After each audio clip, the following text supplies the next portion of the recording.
जय हिंद दोस्तों, वंदे मातरम।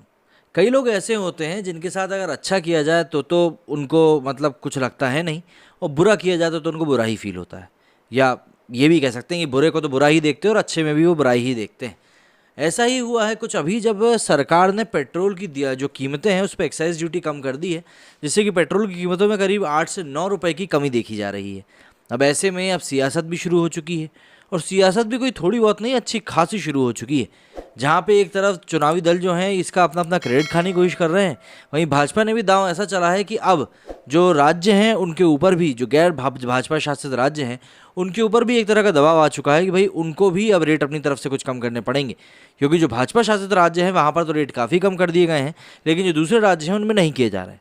वहीं पे कई लोग ऐसे भी हैं जो कि कुछ गणित के फंडे अपनाकर ये समझाने की कोशिश कर रहे हैं कि कैसे मोदी ने पहले 80 का पेट्रोल 110 में बेचा और अब 10 रुपये कम करके वाहवाही लूट रहा है। जान लेते हैं क्या है पूरा मामला और किस तरीके से ये पूरा गणित काम कर रहा है। केंद्र सरकार द्वारा पेट्रोल डीजल पर एक्साइज ड्यूटी घटाने के बाद सियासी खींचतान शुरू हो चुकी है। कांग्रेस सहित विपक्षी दलों ने इसे आंकड़ों का खेल का गिरहम बताया है। पूर्व वित्त मंत्री पी चिदम्बरम ने कहा कि केंद्रीय शुल्कों में कटौती से राज्यों का हिस्सा खुद ब खुद प्रभावित हो जाता है।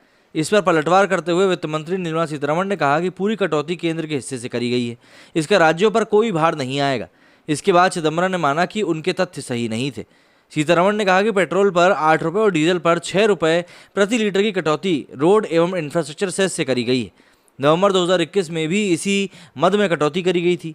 ताज़ा और नवंबर 2021 की एक्साइज कटौती से सालाना करीब 2.25 लाख करोड़ रुपए का बोझ आएगा, जिसे केंद्र सरकार वहन करने वाली है। अगर हम बात करें विकास की, तो सीतारमण ने कहा कि 2014 से 2022 के दौरान मोदी सरकार ने विकास पर करीब 90 लाख करोड़ रुपए खर्च किए हैं। इसमें भोजन, ईंधन और उर्वरक सब्सिडी के 24 लाख करोड़ रुपए, पूंजी निर्माण के 26 लाख करोड़ रुपए शामिल हैं। वहीं 2004 से 14 के बीच में 10 साल के यूपीए काल में विकास पर सिर्फ और सिर्फ 50 लाख करोड़ रुपए खर्च हुए थे, जबकि सब्सिडी पर सिर्फ 13 लाख करोड़ रुपए खर्च किए गए थे। अगर हम बात करें एक्साइज ड्यूटी घटाने की, तो इसको घटाने से सरकारी खजाने को होने वाले नुकसान की भरपाई के लिए केंद्र सरकार 1 लाख करोड़ रुपए उधार ले रही है।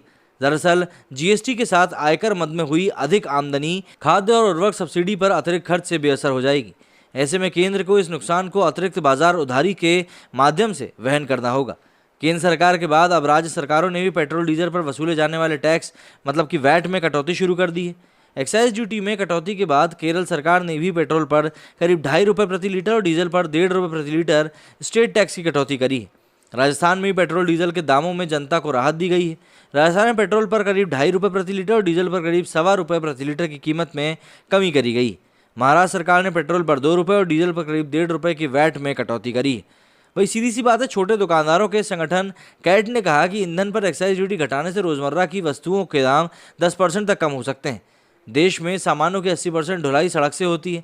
इसके लिए डीजल सबसे बड़ा ईंधन होता है, और ऐसे में जब डीजल जब भी महंगा होता है तो उसका सीधा असर जो दूसरी जो ज़रूरत के सामान रहते हैं उनकी कीमतों पर ही पड़ता है।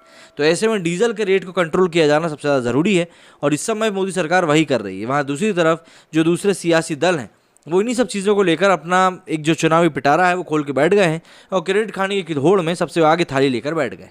मेरे स्टूडियो में फिलहाल इतना ही। जय हिंद, जय भारत।